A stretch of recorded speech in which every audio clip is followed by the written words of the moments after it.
ಓಂ ನಮಃ ಶಿವಾಯ. ಎಲ್ಲರಿಗೂ ನಮಸ್ಕಾರ. ಇಂದು ಈ ವಿಡಿಯೋದ ಮೂಲಕ ವೃಷಭ ರಾಶಿಯವರ ಜಾತಕ ಫಲಿತಾಂಶಗಳ ಬಗ್ಗೆ ತಿಳಿದುಕೊಳ್ಳೋಣ. ಈ ದಿನ ಗ್ರಹಗಳ ಸ್ಥಾನಮಾನ ನಿಮ್ಮ ಜೀವನದ ವಿವಿಧ ಕ್ಷೇತ್ರಗಳ ಮೇಲೆ ಯಾವ ರೀತಿಯ ಪರಿಣಾಮ ಬೀರುತ್ತದೆ? ಉದ್ಯೋಗ, ವ್ಯಾಪಾರ, ಹಣಕಾಸು, ಕುಟುಂಬ, ಆರೋಗ್ಯ ಹಾಗೂ ವಿದ್ಯಾರ್ಥಿಗಳ ಜೀವನದಲ್ಲಿ ಏನೆಲ್ಲ ಬದಲಾವಣೆಗಳು ಕಂಡುಬರುತ್ತವೆ? ಯಾವ ವಿಷಯದಲ್ಲಿ ಎಚ್ಚರಿಕೆ ವಹಿಸಬೇಕು?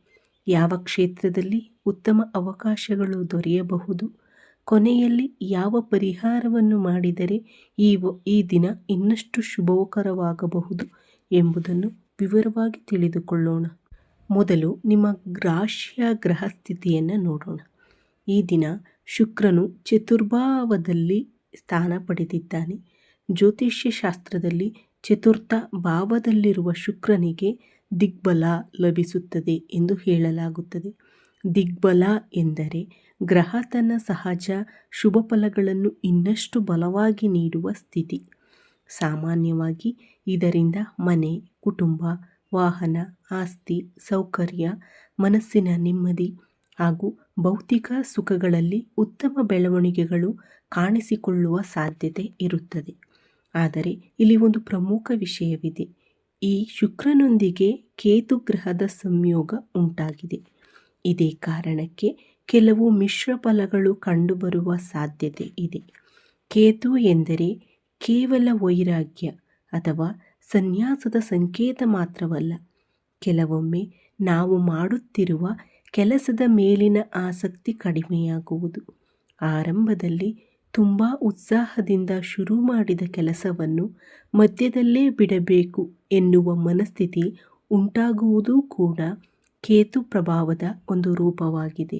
ಆದ್ದರಿಂದ ಈ ದಿನ ನೀವು ಯಾವುದಾದರೂ ಹೊಸ ಕೆಲಸ ಆರಂಭಿಸಿದರೆ ಮೊದಲ ಕೆಲವು ದಿನಗಳಲ್ಲಿ ಅಪಾರ ಉತ್ಸಾಹ ಕಾಣಬಹುದು. ಈ ಕೆಲಸವನ್ನು ನಾನು ಯಶಸ್ವಿಯಾಗಿ ಮುಗಿಸಲೇಬೇಕು ಎಂಬ ದೃಢ ನಿರ್ಧಾರವೂ ಇರುತ್ತದೆ. ಆದರೆ ಕೆಲವು ದಿನಗಳ ನಂತರ ಅದೇ ಕೆಲಸದ ಮೇಲಿನ ಆಸಕ್ತಿ ನಿಧಾನವಾಗಿ ಕಡಿಮೆಯಾಗಬಹುದು. ನಂತರ ನೋಡೋಣ, ಇವತ್ತು ಬೇಡ ನಾಳೆ ನೋಡೋಣ ಎಂಬ ಮನೋಭಾವ ಹೆಚ್ಚಾಗಬಹುದು. ಇದು ನಿಮ್ಮ ಸಾಮರ್ಥ್ಯದ ಕೊರತೆಯಿಂದ ಅಲ್ಲ, ಗ್ರಹಸ್ಥಿತಿಯಿಂದ. ಮನಸ್ಸಿನ ಏಕಾಗ್ರತೆ ಸ್ವಲ್ಪ ಅಸ್ಥಿರವಾಗುವ ಸಾಧ್ಯತೆ ಇದೆ. ಆದ್ದರಿಂದ ಯಾವುದೇ ಪ್ರಮುಖ ಕೆಲಸವನ್ನು ಅರ್ಧಕ್ಕೆ ಬಿಡದೆ ಪೂರ್ಣಗೊಳಿಸುವ ಪ್ರಯತ್ನ ಮಾಡುವುದು ಈ ವಾರ, ಈ ದಿನ ಬಹಳ ಮುಖ್ಯ. ಇನ್ನೊಂದು ವಿಷಯವೆಂದರೆ ಕೆಲವೊಮ್ಮೆ ಯಾವುದೇ ಸ್ಪಷ್ಟ ಕಾರಣವಿಲ್ಲದಿದ್ದರೂ ಮನಸ್ಸಿನಲ್ಲಿ ಆತಂಕ, ಬೇಸರ ಅಥವಾ ಖಾಲಿತನದ ಭಾವನೆ ಕಾಣಿಸಿಕೊಳ್ಳಬಹುದು. ಎಲ್ಲವೂ ಇದ್ದರೂ ಏನೋ ಒಂದು ಕೊರತೆ ಇದೆ ಎಂಬ ಅನುಭವ ಬರಬಹುದು. ಮನೆಯಲ್ಲಿದ್ದರೂ ಮನಸ್ಸಿಗೆ ಸಂಪೂರ್ಣ ನೆಮ್ಮದಿ ಸಿಗದ ಪರಿಸ್ಥಿತಿ ಉಂಟಾಗಬಹುದು. ಆದರೆ ಅದೇ ಸಮಯದಲ್ಲಿ ನಿಮ್ಮ ವಾಕ್ಸ್ಥಾನದಲ್ಲಿ ಬುಧನ ಪ್ರಭಾವ ಇರುವುದರಿಂದ ನೀವು ವಿಶ್ವಾಸವಿರುವ ವ್ಯಕ್ತಿಯೊಂದಿಗೆ ಮಾತನಾಡಿದರೆ ಮನಸ್ಸು ಹಗುರವಾಗುತ್ತದೆ. ಆತ್ಮೀಯ ಸ್ನೇಹಿತ, ಸಹೋದರ, ಸಹೋದರಿ ಅಥವಾ ಕುಟುಂಬದ ಸದಸ್ಯರೊಂದಿಗೆ ಕೆಲವು ನಿಮಿಷ ಮನಸ್ಸಿನ ಮಾತು ಹಂಚಿಕೊಂಡರೆ ಸಾಕಷ್ಟು ಸಮಾಧಾನ ದೊರೆಯಬಹುದು. ಆದರೆ ಇಲ್ಲಿ ಒಂದು ವಿಷಯವನ್ನು ಗಮನಿಸಬೇಕು. ಈ ಸಮಾಧಾನ ಶಾಶ್ವತವಾಗಿರುವುದಿಲ್ಲ. ಕೆಲವು ಗಂಟೆಗಳ ನಂತರ ಅಥವಾ ಮರುದಿನ ಮತ್ತೆ ಅದೇ ಚಿಂತೆಗಳು ಮನಸ್ಸಿನಲ್ಲಿ ಮೂಡುವ ಸಾಧ್ಯತೆ ಇದೆ. ಆದ್ದರಿಂದ ಹೊರಗಿನ ಸಮಾಧಾನದ ಜೊತೆಗೆ ನಿಮ್ಮ ಮನಸ್ಸನ್ನು ನೀವು ಬಲಪಡಿಸಿಕೊಳ್ಳುವುದು ಅತ್ಯಗತ್ಯ. ಈ ದಿನ ಯಾವುದೇ ನಿರ್ಧಾರವನ್ನು ಆತುರದಲ್ಲಿ ತೆಗೆದುಕೊಳ್ಳಬೇಡಿ. ವಿಶೇಷವಾಗಿ ಕೋಪ, ಬೇಸರ ಅಥವಾ ಭಾವನಾತ್ಮಕ ಸ್ಥಿತಿಯಲ್ಲಿ ಪ್ರಮುಖ ತೀರ್ಮಾನಗಳನ್ನು ಮಾಡುವುದನ್ನು ತಪ್ಪಿಸಿ. ಸ್ವಲ್ಪ ಸಮಯ ತೆಗೆದುಕೊಂಡು ಯೋಚಿಸಿ. ನಿರ್ಧಾರ ಮಾಡಿದರೆ ಅನಗತ್ಯ ಸಮಸ್ಯೆಗಳಿಂದ ದೂರ ಇರಬಹುದು. ಕೆಲವರಿಗೆ ಈ ವಾರ ಮನೆಯನ್ನು ಬದಲಾಯಿಸುವ ಯೋಚನೆ, ಮನೆಯ ಅಲಂಕಾರ, ವಾಹನದ ದುರಸ್ತಿ ಅಥವಾ ಕುಟುಂಬದ ಸೌಕರ್ಯಕ್ಕೆ ಸಂಬಂಧಿಸಿದ ಖರ್ಚುಗಳು ಎದುರಾಗಬಹುದು. ಇವು ಅಗತ್ಯವಾದ ವೆಚ್ಚಗಳಾಗಿದ್ದರೆ ಚಿಂತಿಸಬೇಕಾದ ಅಗತ್ಯವಿಲ್ಲ. ಆದರೆ ಅನಗತ್ಯ ಖರ್ಚುಗಳನ್ನು ನಿಯಂತ್ರಿಸುವುದು ಉತ್ತಮ. ಮನಸ್ಸು ಚಂಚಲವಾಗಿರುವ ಸಂದರ್ಭಗಳಲ್ಲಿ ಏಕಾಂತದಲ್ಲಿ ಹೆಚ್ಚು ಸಮಯ ಕಳೆಯುವುದಕ್ಕಿಂತ ಕುಟುಂಬದವರೊಂದಿಗೆ ಸಮಯ ಕಳೆಯುವುದು ಉತ್ತಮ ಫಲ ನೀಡುತ್ತದೆ. ಮಕ್ಕಳೊಂದಿಗೆ ಮಾತನಾಡುವುದು, ಹಿರಿಯರ ಆಶೀರ್ವಾದ ಪಡೆಯುವುದು, ಒಳ್ಳೆಯ ಪುಸ್ತಕ ಓದುವುದು ಅಥವಾ ದೇವರ ಸ್ಮರಣೆ ಮಾಡುವುದರಿಂದ ಮನಸ್ಸಿಗೆ ನೆಮ್ಮದಿ ದೊರೆಯಬಹುದು. ಹೀಗಾಗಿ ಈ ದಿನ ನಿಮ್ಮ ದೊಡ್ಡ ಸವಾಲು ಹೊರಗಿನ ಸಮಸ್ಯೆಗಳಿಗಿಂತ ಮನಸ್ಸಿನ ಸ್ಥಿರತೆಯನ್ನು ಕಾಪಾಡಿಕೊಳ್ಳುವುದಾಗಿದೆ. ಮನಸ್ಸನ್ನು ಸಮತೋಲನದಲ್ಲಿಟ್ಟುಕೊಂಡು ಮುಂದುವರೆದರೆ ಉಳಿದ ಕ್ಷೇತ್ರಗಳಲ್ಲಿ ಉತ್ತಮ ಅವಕಾಶಗಳನ್ನು ಬಳಸಿಕೊಳ್ಳಲು ನಿಮಗೆ ಸಾಧ್ಯವಾಗುತ್ತದೆ. ಈ ದಿನದ ಹಣಕಾಸು, ಆಸ್ತಿ, ಉದ್ಯೋಗ, ವ್ಯಾಪಾರ ಹಾಗೂ ವಿದ್ಯಾರ್ಥಿಗಳ ಫಲಿತಾಂಶಗಳ ಬಗ್ಗೆ ತಿಳಿದುಕೊಳ್ಳೋಣ. ಮೊದಲಿಗೆ ಹಣಕಾಸಿನ ವಿಚಾರಕ್ಕೆ ಬಂದರೆ, ಈ ದಿನ ನಿಮ್ಮ ಧನಸ್ಥಾನದಲ್ಲಿ ಬುಧನ ಪ್ರಭಾವ ಇರುವುದರಿಂದ ಆದಾಯದ ದೃಷ್ಟಿಯಿಂದ ದೊಡ್ಡ ಸಮಸ್ಯೆಗಳು ಕಂಡುಬರುವುದಿಲ್ಲ. ಕಳೆದ ಕೆಲವು ವಾರಗಳಿಂದ ಹಣ ಬಂದರೂ ಕೈಯಲ್ಲಿ ಉಳಿಯುತ್ತಿಲ್ಲ ಎನ್ನುವ ಪರಿಸ್ಥಿತಿ ಇದ್ದರೆ ಈ ದಿನದಲ್ಲಿ ಸ್ವಲ್ಪ ಮಟ್ಟಿಗೆ ಉಳಿತಾಯ ಮಾಡುವ ಅವಕಾಶ ದೊರೆಯಬಹುದು. ಅಂದರೆ ದೊಡ್ಡ ಪ್ರಮಾಣದ ಲಾಭವಾಗಿದ್ದರೂ ಅನಗತ್ಯ ಖರ್ಚುಗಳು ಕಡಿಮೆಯಾಗಿ ಕೈಯಲ್ಲಿ ಸ್ವಲ್ಪ ಹಣ ಉಳಿಯುವ ಸಾಧ್ಯತೆ ಇದೆ. ಆದರೆ ಒಂದು ವಿಷಯವನ್ನು ಮರೆಯಬೇಡಿ, ಆದಾಯ ಹೆಚ್ಚಾಗಿದೆ ಎನ್ನುವ ಕಾರಣಕ್ಕೆ ತಕ್ಷಣ ಹೊಸ ಖರ್ಚುಗಳನ್ನು ಆರಂಭಿಸಬೇಡಿ. ಈ ವಾರ ಉಳಿಸುವ ಪ್ರತಿಯೊಂದು ರೂಪಾಯಿಯೂ ಮುಂದಿನ ದಿನಗಳಲ್ಲಿ ನಿಮಗೆ ಉಪಯೋಗವಾಗುವ ಸಾಧ್ಯತೆ ಇದೆ. ಆದ್ದರಿಂದ ಖರ್ಚು ಮಾಡುವ ಮೊದಲು 2 ಬಾರಿ ಯೋಚಿಸಿ. ಈಗ ಆಸ್ತಿಯ ವಿಚಾರದ ಬಗ್ಗೆ ಮಾತನಾಡೋಣ. 4ನೇ ಭಾವವು ಮನೆ, ಜಮೀನು, ವಾಹನ ಹಾಗೂ ಸ್ಥಿರ ಆಸ್ತಿಗಳನ್ನು ಸೂಚಿಸುತ್ತದೆ. ಈ ಭಾವದಲ್ಲಿ ಶುಕ್ರನಿರುವುದು ಸಾಮಾನ್ಯವಾಗಿ ಉತ್ತಮ ಫಲವನ್ನು ನೀಡುತ್ತದೆ. ಆದರೆ ಕೇತು ಸಂಯೋಗ ಇರುವುದರಿಂದ ಆಸ್ತಿ ಸಂಬಂಧಿಸಿದ ವಿಷಯಗಳಲ್ಲಿ ಸ್ವಲ್ಪ ಎಚ್ಚರಿಕೆ ಅಗತ್ಯ. ಈ ದಿನ ನೀವು ಈಗಾಗಲೇ ಹೊಂದಿರುವ ಮನೆ, ನಿವೇಶನ ಅಥವಾ ಜಮೀನನ್ನು ಮಾರಾಟ ಮಾಡುವ ಪರಿಸ್ಥಿತಿ ಬಂದರೆ ಅದಕ್ಕೆ ಅನುಕೂಲಕರ ಅವಕಾಶಗಳು ದೊರೆಯಬಹುದು. ಬೆಲೆ ಮಾತುಕತೆ ಸಹ ನಿಮ್ಮ ಪರವಾಗಿ ಆಗುವ ಸಾಧ್ಯತೆ ಇದೆ. ಆದರೆ ಇದೇ ಸಮಯದಲ್ಲಿ ಹೊಸ ಆಸ್ತಿ ಖರೀದಿ ಮಾಡುವ ಯೋಜನೆ ಇದ್ದರೆ ಸ್ವಲ್ಪ ತಾಳ್ಮೆ ವಹಿಸುವುದು ಉತ್ತಮ. ದಾಖಲೆಗಳ ಪರಿಶೀಲನೆ, ಹಣಕಾಸಿನ ವ್ಯವಸ್ಥೆ ಅಥವಾ ಕಾನೂನು ಸಂಬಂಧಿತ ಸಣ್ಣ ಅಡಚಣೆಗಳು ಎದುರಾಗುವ ಸಾಧ್ಯತೆ ಇದೆ. ಆದ್ದರಿಂದ ಆತುರದ ನಿರ್ಧಾರಕ್ಕಿಂತ ಸಂಪೂರ್ಣ ಮಾಹಿತಿ ಪಡೆದು ಮುಂದುವರಿಯುವುದು ಒಳ್ಳೆಯದು. ಇನ್ನು ಉದ್ಯೋಗ ಕ್ಷೇತ್ರದ ಬಗ್ಗೆ ಮಾತನಾಡೋಣ. ಸ್ವಂತ ಉದ್ಯಮ ಅಥವಾ ವ್ಯಾಪಾರ ನಡೆಸುತ್ತಿರುವವರಿಗೆ ಈ ದಿನ ಸಾಮಾನ್ಯವಾಗಿ ಅನುಕೂಲಕರವಾಗಿದೆ. ಹೊಸ ಗ್ರಾಹಕರು ಸಿಗಬಹುದು. ಹಳೆಯ ಗ್ರಾಹಕರಿಂದ ಬಾಕಿ ಹಣ ಬರಬಹುದು. ಕೆಲವರಿಗೆ ಹೊಸ ವ್ಯಾವಹಾರಿಕ ಸಂಪರ್ಕಗಳು ಬೆಳೆಯಬಹುದು. ಆದರೆ ದೊಡ್ಡ ಹೂಡಿಕೆ ಮಾಡುವ ಮುನ್ನ ಲೆಕ್ಕಾಚಾರವನ್ನು ಚೆನ್ನಾಗಿ ಪರಿಶೀಲಿಸಿ. ಸರ್ಕಾರಿ ಉದ್ಯೋಗದಲ್ಲಿರುವವರಿಗೆ ಈ ದಿನ ಉತ್ತಮ ಬೆಳವಣಿಗೆಗಳು ಕಂಡುಬರುವ ಸಾಧ್ಯತೆ ಇದೆ. ಹಿರಿಯ ಅಧಿಕಾರಿಗಳಿಂದ ಮೆಚ್ಚುಗೆ, ಜವಾಬ್ದಾರಿಯ ಸ್ಥಾನ ಅಥವಾ ಗೌರವ ಹೆಚ್ಚಾಗಬಹುದು. ನೀವು ಮಾಡುತ್ತಿರುವ ಕೆಲಸಕ್ಕೆ ಸರಿಯಾದ ಮೌಲ್ಯ ಸಿಗುವ ಸಾಧ್ಯತೆ ಇದೆ. ಖಾಸಗಿ ಕಂಪನಿಗಳಲ್ಲಿ ಕೆಲಸ ಮಾಡುವವರಿಗೆ ಕೆಲಸದ ವಾತಾವರಣದಲ್ಲಿ ಕೆಲವು ಬದಲಾವಣೆಗಳು ಕಾಣಿಸಬಹುದು. ಹೊಸ ಪ್ರಾಜೆಕ್ಟ್, ಹೊಸ ತಂಡ ಅಥವಾ ಹೊಸ ಜವಾಬ್ದಾರಿಗಳು ಬರಬಹುದು. ಆರಂಭದಲ್ಲಿ ಈ ಬದಲಾವಣೆಗಳು ಸ್ವಲ್ಪ ಗೊಂದಲ ಉಂಟು ಮಾಡಿದರೂ ನಂತರ ಅದೇ ಬದಲಾವಣೆ ನಿಮಗೆ ಅನುಕೂಲವಾಗುವ ಸಾಧ್ಯತೆ ಇದೆ. ವರ್ಗಾವಣೆಗೆ ಪ್ರಯತ್ನಿಸುತ್ತಿರುವವರಿಗೆ ಕೂಡ ಈ ದಿನ ಆಶಾದಾಯಕ ಬೆಳವಣಿಗೆಗಳು ಕಂಡುಬರಬಹುದು. ಪ್ರಯತ್ನವನ್ನು ನಿಲ್ಲಿಸದೆ ಮುಂದುವರಿಸಿದರೆ ಉತ್ತಮ ಸುದ್ದಿಯನ್ನು ಕೇಳುವ ಸಾಧ್ಯತೆ ಇದೆ. ಕೆಲಸದ ಒತ್ತಡ ಸ್ವಲ್ಪ ಹೆಚ್ಚಾಗಬಹುದು. ಆದರೆ ಅದನ್ನು ಸಮಸ್ಯೆಯಾಗಿ ನೋಡದೆ ನಿಮ್ಮ ಸಾಮರ್ಥ್ಯವನ್ನು ತೋರಿಸುವ ಅವಕಾಶವೆಂದು ಪರಿಗಣಿಸಿದರೆ ಉತ್ತಮ ಫಲಿತಾಂಶ ಸಿಗುತ್ತದೆ. ಈಗ ವಿದ್ಯಾರ್ಥಿಗಳ ವಿಚಾರಕ್ಕೆ ಬರೋಣ. ಈ ವಾರ ವಿದ್ಯಾರ್ಥಿಗಳಿಗೆ ಸಾಕಷ್ಟು ಅನುಕೂಲಕರವಾಗಿದೆ.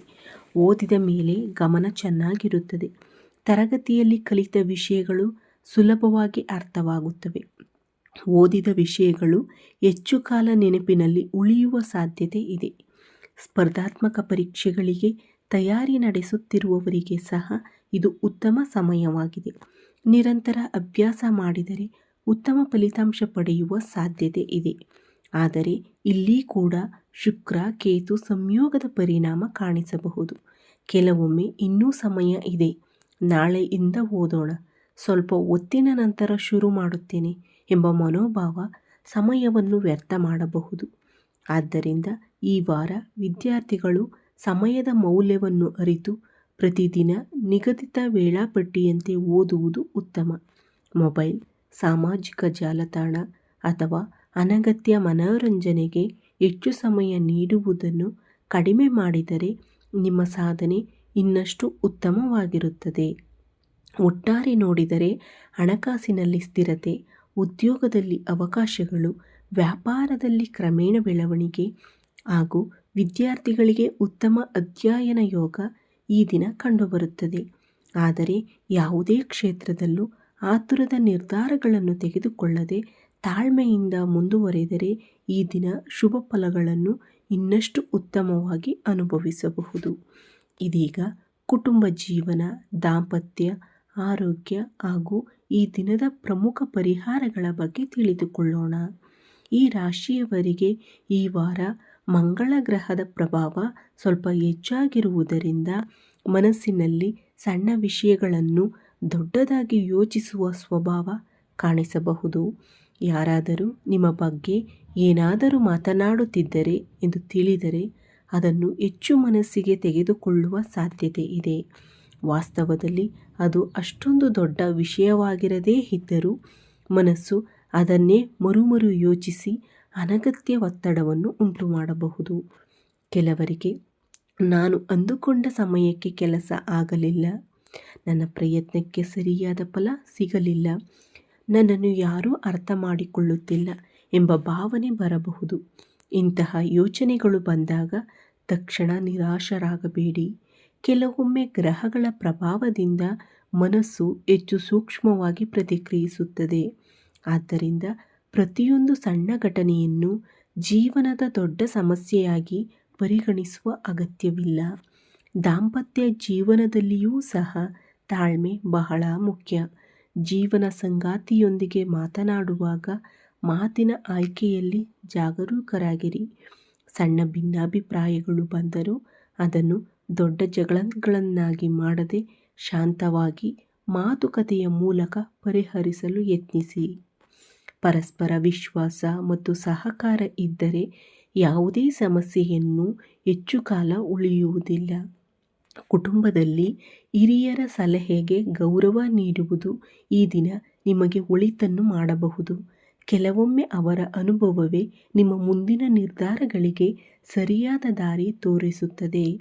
ಮನೆಯ ವಾತಾವರಣವನ್ನು ಸಂತೋಷದಿಂದ ಇಡುವ ಪ್ರಯತ್ನ ಮಾಡಿದರೆ ನಿಮ್ಮ ಮನಸ್ಸಿನಲ್ಲಿರುವ ಆತಂಕವು ನಿಧಾನವಾಗಿ ಕಡಿಮೆಯಾಗುತ್ತದೆ. ಇನ್ನು ಆರೋಗ್ಯದ ವಿಚಾರಕ್ಕೆ ಬಂದರೆ ಈ ದಿನ ದೈಹಿಕ ಆರೋಗ್ಯಕ್ಕಿಂತ ಮಾನಸಿಕ ಆರೋಗ್ಯದ ಕಡೆ ಹೆಚ್ಚು ಗಮನ ನೀಡುವುದು ಉತ್ತಮ. ಕೆಲಸದ ಒತ್ತಡ, ಹೆಚ್ಚು ಯೋಚಿಸುವ ಸ್ವಭಾವ ಅಥವಾ ನಿದ್ರೆಯ ಕೊರತೆಯಿಂದ ಆಯಾಸ ಹೆಚ್ಚಾಗುವ ಸಾಧ್ಯತೆ ಇದೆ. ಆದ್ದರಿಂದ ರಾತ್ರಿ ಸಮಯಕ್ಕೆ ಸರಿಯಾಗಿ ನಿದ್ರೆ ಮಾಡುವುದು, ಸಮಯಕ್ಕೆ ಆಹಾರ ಸೇವಿಸುವುದು ಹಾಗೂ ಸಾಧ್ಯವಾದರೆ ಪ್ರತಿದಿನ ಸ್ವಲ್ಪ ಸಮಯ ನಡೆಯುವುದು ಅಥವಾ ಯೋಗ, ಪ್ರಾಣಾಯಾಮ ಮಾಡುವ ಅಭ್ಯಾಸ ಬೆಳೆಸಿಕೊಳ್ಳಿ. ಈ ದಿನ ಕೋಪವನ್ನು ನಿಯಂತ್ರಿಸುವುದು ಬಹಳ ಮುಖ್ಯ. ಕೋಪದಲ್ಲಿ ತೆಗೆದುಕೊಳ್ಳುವ ನಿರ್ಧಾರಗಳು ನಂತರ ಪಶ್ಚಾತ್ತಾಪಕ್ಕೆ ಕಾರಣವಾಗಬಹುದು. ಆದ್ದರಿಂದ ಯಾವುದೇ ಸಂದರ್ಭದಲ್ಲೂ ಮೊದಲು ಯೋಚಿಸಿ ನಂತರ ಪ್ರತಿಕ್ರಿಯಿಸುವ ಅಭ್ಯಾಸ ಬೆಳೆಸಿಕೊಳ್ಳಿ. ಇದು ಉದ್ಯೋಗದಲ್ಲಿಯೂ, ಕುಟುಂಬದಲ್ಲಿಯೂ ಹಾಗೂ ಸ್ನೇಹ ಸಂಬಂಧಗಳಲ್ಲಿಯೂ ನಿಮಗೆ ಉತ್ತಮ ಫಲ ನೀಡುತ್ತದೆ. ಇನ್ನು ಉದ್ಯೋಗ ಕ್ಷೇತ್ರದಲ್ಲಿ ಶನಿ ಗ್ರಹದ ಪ್ರಭಾವದ ಬಗ್ಗೆ ಮಾತನಾಡೋಣ. ಭಾಗ್ಯಾಧಿಪತಿ ಹಾಗೂ ದಶಮಾಧಿಪತಿಯಾದ ಶನಿ ಲಾಭಸ್ಥಾನದಲ್ಲಿ ಇರುವುದರಿಂದ ಕೆಲಸದಲ್ಲಿ ದೊಡ್ಡ ಮಟ್ಟದ ಅಡಚಣೆಗಳು ಕಾಣಿಸುವುದಿಲ್ಲ.